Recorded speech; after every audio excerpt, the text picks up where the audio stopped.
He thought she was an easy target on a quiet street. But this power-tripping cop's brutal mistake was being filmed, and her legendary martial artist husband was watching his every move from the shadows. The late afternoon sun cast a golden glow over the tree-lined street in Pasadena, California. It was the kind of tranquil scene you'd see on a postcard.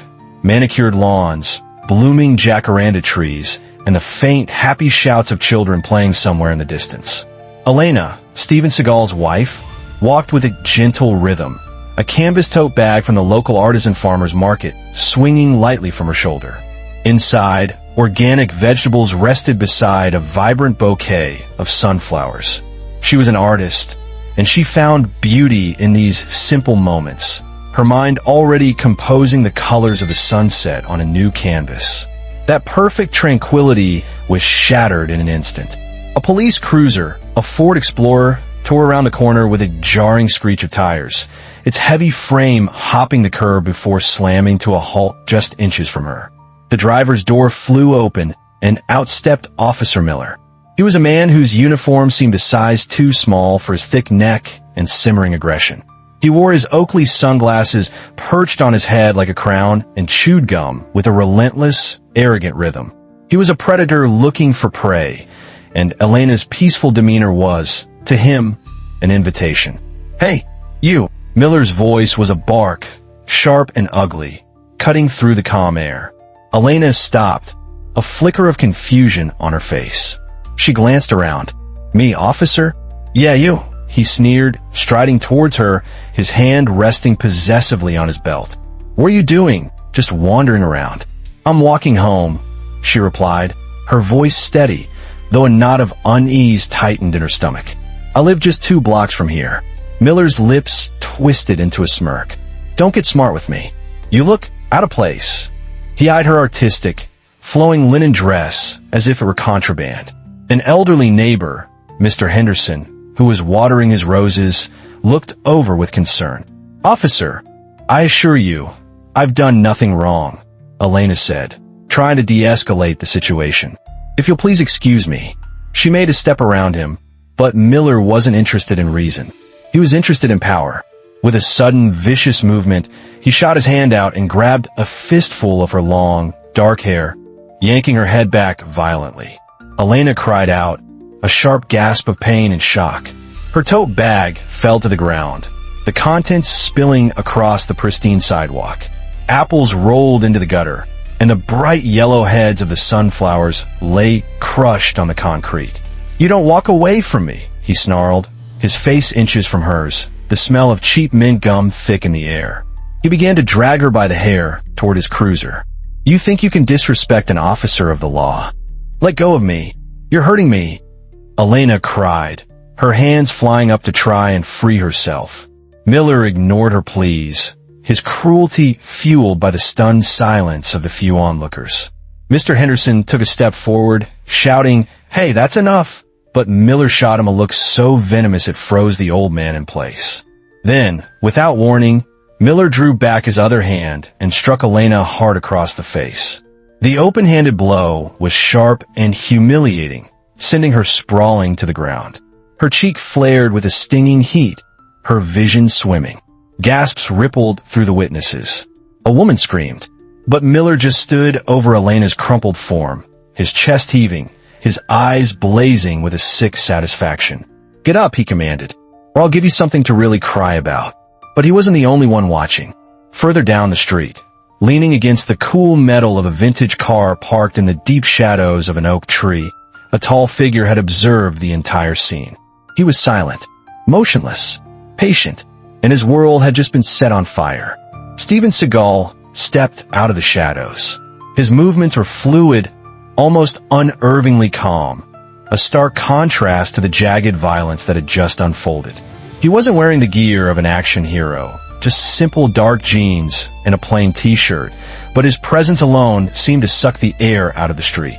His eyes, narrowed and focused, were locked on the sight of his wife on the ground, a trickle of blood on her split lip. His jaw was a hard line of granite, but his hands remained relaxed at his sides. He had learned long ago that rage was a tool, not a master. It had to be controlled, channeled, and and aimed. Miller, too busy basking in his own dominance, didn't notice him at first. He grabbed Elena by the collar of her dress, hauling her to her knees. "I own this street," he spat, his voice dripping with venom. "And people like you need to learn their place." A voice cut through the air, low and resonant, yet carrying an unmistakable edge of cold steel. "Let her go. Now." Miller's head snapped up, his eyes finally landing on the imposing figure approaching them. The murmurings from the crowd of neighbors, who were now all filming with their phones, grew louder as recognition dawned. "Is that?" someone whispered. "It's him. It's Steven Seagal." The atmosphere grew heavy, charged with anticipation. For a split second, Miller's grip on Elena faltered, a flicker of uncertainty crossing his face. But his arrogance, the very core of his being, surged back like a tide. "And who the hell are you supposed to be?" he blustered, trying to regain control. Steven's gaze didn't leave his wife's bruised face. "Her husband." Miller let out a short, derisive laugh, but sounded hollow. "Yeah, well, your wife was acting suspicious and resisted an officer. That's assault. She's coming with me." Steven stopped just a few feet away, his presence radiating a quiet, lethal authority that no badge could ever grant. "You put your hands on my wife," he stated, each word a carefully placed stone. "You punched her. You dragged her through the street." He paused, letting the weight of the accusation hang in the air. "You just made the biggest mistake of your life." The crowd fell completely silent. Miller's smirk finally vanished, replaced by a defensive scowl. For the first time that day, he felt a cold tendril of something unfamiliar coil in his gut. It wasn't guilt or shame. It was pure, primal fear. He shoved Elena roughly away from him. She stumbled but caught her balance. He puffed out his chest, a desperate attempt to salvage his pride, turning his full attention to the man who had dared to challenge him. "You think you can tell me what to do?" he roared. "You don't get it. I am the law." Steven's eyes narrowed, the setting sun glinting in them like chips of ice. "Tonight," he said, his voice dropping to a near whisper, "you're just a man who put his hands on my wife. And now, you'll answer for it." Fueled by a cocktail of rage and fear, Miller snarled and lunged, throwing a wide, telegraph punch aimed at Steven's head. The movement was clumsy, all brute force and no technique. Steven moved like liquid mercury. He didn't retreat. He flowed, slipping just inside the arc of the punch.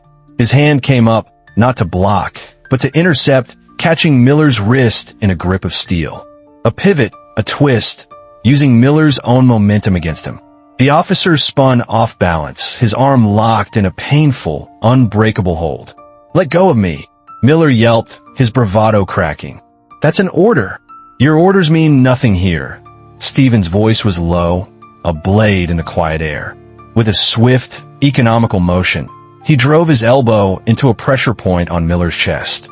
The officer gasped, the air driven from his lungs, and stumbled backward, slamming hard against the side of his cruiser. The crowd let out a collective gasp, quickly followed by scattered cheers. Rage contorted Miller's face. He ripped his baton from his belt, the metal scraping loudly. "You're assaulting an officer!" he screamed, charging again, swinging the baton in a wild, downward arc. Steven's stance shifted, becoming rooted and immovable. His hand shot out, a blur of motion, intercepting the baton not with force, but with precision. He stripped it from Miller's grasp with a sharp, disarming jerk that sent a jolt of pain up the officer's arm. Before Miller could even register the loss of his weapon, the baton was in Steven's hand. "Lesson 1, Steven said, his voice calm and instructive. He struck Miller's thigh with controlled, pinpoint accuracy. It wasn't a brutal swing, but a precise strike to a nerve cluster. Miller roared in pain and dropped to one knee. "Every weapon you use can, and will, be turned against you." Miller, now on his knee, swung upward with his free fist. Steven sidestepped again, fluid as water, and brought the baton down across Miller's forearm. The officer cried out, clutching his arm, the bones vibrating from the impact. Steven then let the baton drop to the pavement with a loud, final clang. He wouldn't need it. "Lesson 2, he growled, his voice resonating with authority. True strength isn't in your fists. It's in control, something you have never learned. Elena, now standing safely with a neighbor, watched with a mixture of awe and profound relief. The man who had humiliated her was now writhing at her husband's feet, completely dismantled. Miller made one last, desperate move. He lunged low, trying to tackle Steven around the waist. But it was like tackling an ancient oak tree. Steven planted his stance, caught the officer by the collar and the belt, and pivoted with flawless Aikido technique. In a breathtaking instant, Miller was airborne, his feet leaving the ground before he was slammed onto the hood of his own cruiser with a deafening crash of metal and glass. The crowd erupted. Cheers and applause echoed off the houses. Steven pressed Miller flat against the car, twisting his arm behind his back in a submission hold that was both inescapable and excruciating. "You dragged my wife by the head," Steven whispered, his voice for Miller's ears alone. Yet every word burned with righteous fury. "You punched her in the face, and you thought your badge made you untouchable." He tightened the hold until Miller gasped for breath. "Tonight, you learned how wrong you were." He shoved Miller off the hood, letting him crumble to the ground, a coughing, defeated heap. Steven stepped back, his stance unbroken, his eyes cold. He looked at the crowd, at the sea of recording phones, and his voice carried to every one of them. "Lesson 3, he announced. "Never lay a hand on a woman, especially not mine." The jeers and taunts of the crowd rained down on the crumpled form of Officer Miller. His arrogance was shattered, replaced by the raw, burning sting of public humiliation. He scrambled to his feet, avoiding eye contact with anyone, and practically fell into his cruiser. The engine roared to life, and he sped away, leaving a trail of screeching rubber and defeated pride. The moment the car was gone, the tension on the street broke. Neighbors rushed forward, not as silent witnesses, but as a community. "Elena, are you okay? We have it all on video. That was incredible, Mr. Seagal." Steven ignored them for a moment, his entire focus on his wife. He was at her side in an instant, his hands gentle as he cupped her face, examining the angry red mark on her cheek. The cold fire in his eyes from moments before was replaced by a deep, unwavering tenderness. "You're safe now," he murmured, his voice low and soft, meant only for her. He wrapped a powerful arm around her, steadying her as she leaned into him, the adrenaline finally giving way to trembling. By the time they were back inside their home, the footage was already a wildfire on the internet. Hashtag Pasadena Cop Down was trending. But inside the quiet sanctuary of their living room, the digital storm felt a world away. Steven gently pressed an ice pack to Elena's swollen cheek. She winced but gave him a small, grateful smile. "I thought he was going to," she started, her voice shaking slightly. Steven finished for her, his tone grim. But he didn't. She wanted to believe it was over, that Miller had learned his lesson in the most definitive way possible. But as she looked at her husband, she saw something in his stillness that told her otherwise. He wasn't celebrating. He was listening. His gaze would occasionally drift to the large window overlooking the now dark street, his senses attuned to something beyond the silence. His instincts, honed over decades of martial arts and facing down men far more dangerous than Miller, were screaming at him. Men driven by ego, when publicly shattered, don't just retreat. Their humiliation festers. It curdles into a poisonous, obsessive rage. They don't learn lessons. They look for revenge. "He'll be back," Steven said quietly, not as a question, but as a statement of fact. Elena's heart sank. The whole world saw what happened. "He wouldn't be that stupid." "Stupidity has nothing to do with it," Steven replied, his eyes dark with certainty. "This is about his broken pride. And a man with nothing left to lose is the most dangerous animal of all." He stood up and walked to the window, a silent sentinel watching the night, waiting for the inevitable return of the storm. Hours later, the street was cloaked in the deep, quiet dark of midnight. The neighborhood slept, but Steven did not. He sat in a chair in the darkened living room, a statue carved from shadows, his senses reaching out into the night. And then he heard it, the faint crunch of tires rolling slowly over asphalt, trying to be silent. A police cruiser crept into the neighborhood, its headlights and siren off, moving like a shark through black water. It parked a few houses down. Inside sat Rick Miller. But this was not the same man from the afternoon. The arrogant swagger was gone, replaced by a twitching, ragged madness. The pain in his ribs and the bruises on his arm were nothing compared to the inferno of humiliation consuming him. The endless loop of jeering faces and his own pathetic defeat played over and over in his mind. There was no way back. There was only vengeance. He stepped out of the cruiser, a different kind of predator now, one that was wounded, desperate, and far more dangerous. He gripped a heavy steel baton in one hand. Strapped across his chest, gleaming under the faint moonlight, was a department-issued shotgun. His breathing was shallow and rapid, fueled by a toxic brew of rage and shame. "I'll make him regret ever touching me," Miller muttered to the empty street, his voice a low, unhinged growl. "I'll show them all. I'll show them who really runs this city." He began to stalk towards the house, sticking to the shadows, his movements clumsy but determined.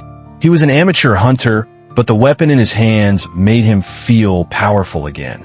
He reached the edge of the driveway, his heart pounding in his ears, ready to kick in the door and unleash his fury. But the door was the last thing he needed to worry about. As he stepped onto the concrete, the porch light flickered on, casting a soft, golden glow. And there, standing on the top step, silent as the grave, was Steven. He hadn't just been waiting. He had been expecting him.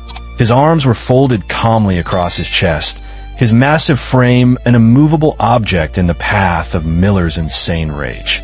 His eyes, accustomed to the dark, tracked Miller's every move. "You really came back," Steven said. It wasn't a question. It was a confirmation. Miller froze, his plan shattered by the simple fact of his target's readiness. Fear warred with his rage, but the rage won. He sneered, trying to reclaim some semblance of control. "You embarrassed me. You humiliated me in front of everyone. You think I was just going to let that go?" Steven's calm expression didn't change. "You embarrassed yourself," he corrected him, his voice even and controlled. "And now you've come here to prove just how far gone you really are." Miller raised the baton, pointing it at Steven like a sword. The gesture was pathetic, a child's threat against a titan. "This ends tonight," he shrieked, his voice cracking. Steven slowly shook his head. "Yes," he agreed, his voice dropping, carrying the weight of a final judgment. "It does, but not how you think." With a guttural roar, Miller charged, swinging the steel baton with every ounce of his strength, aiming to shatter bone. Steven didn't move until the last possible fraction of a second.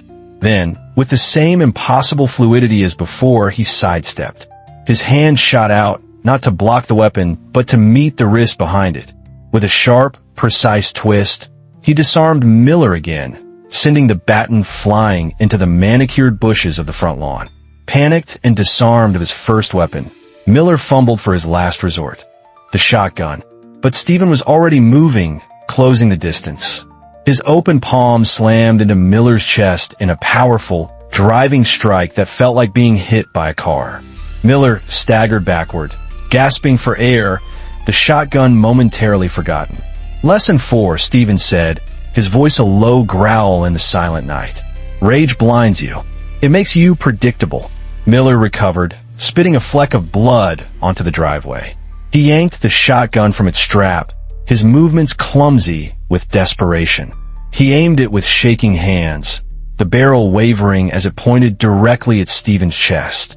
The few neighbors who had been woken by the commotion, the ones who suspected this night wasn't over, were now peering from behind their curtains, their phones once again recording the life-or-death drama. Their hearts froze, but Steven didn't flinch. He stood his ground, his eyes locked on Miller's, not on the weapon. Miller squeezed the trigger. In a blur of motion, Steven slapped the barrel upward. The shotgun blast roared through the night, a deafening explosion that sent a plume of fire into the sky, shredding the leaves of the oak tree above them. Before Miller could chamber another round, Steven closed the final gap between them. One hand locked onto the shotgun's frame, controlling the weapon. The other hand, shaped into a rigid spear, struck Miller's throat in a precise, devastating chop. The officer made a choked, gagging sound, his eyes wide with shock and pain. The weapon fell from his nerveless fingers. Steven kicked it away. He then twisted, ripping the shotgun from Miller's grasp, and with a single, powerful motion, broke it open over his knee. The unused shells clattered uselessly onto the driveway. He tossed the two pieces of the broken weapon aside. Lesson 5. Steven snarled, grabbing Miller by his body armor and pressing him back against the cold hood of the family sedan parked in the driveway. A weapon doesn't make you strong. Discipline does. Miller struggled, but it was futile. Steven locked his arm behind his back, forcing him down onto the ground, grinding his face into the rough asphalt.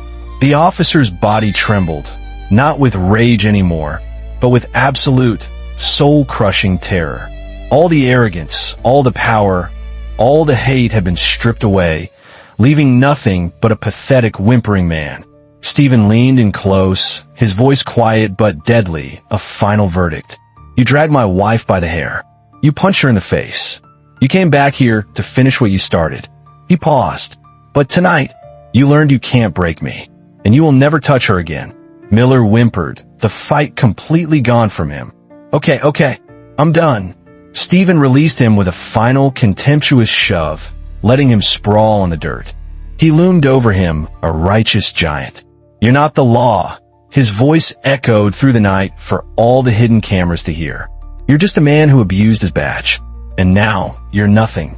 The sound of a neighbor's applause broke the silence, followed by another and another. Miller scrambled to his feet, his face pale and streaked with dirt, and fled into the night, disappearing like the coward he truly was. The next day, the story was everywhere. The two videos, the daytime assault and the midnight return, were undeniable proof. The Pasadena Police Department issued a statement announcing Officer Rick Miller was suspended pending a full internal investigation. News channels hailed Steven Seagal not as an action star, but as a husband defending his family. For Miller, it was over. His career was destroyed, his reputation obliterated, and criminal charges were imminent. The system he thought he commanded had turned on him, brought down by his own monstrous ego. What do you think is the right way to handle officers who abuse their power? Let us know your thoughts in the comments below. We ask that you please comment with respect for everyone involved and the difficult job that good officers do every day. Thank you for watching, and if you found this story compelling, please like, share, and subscribe for more.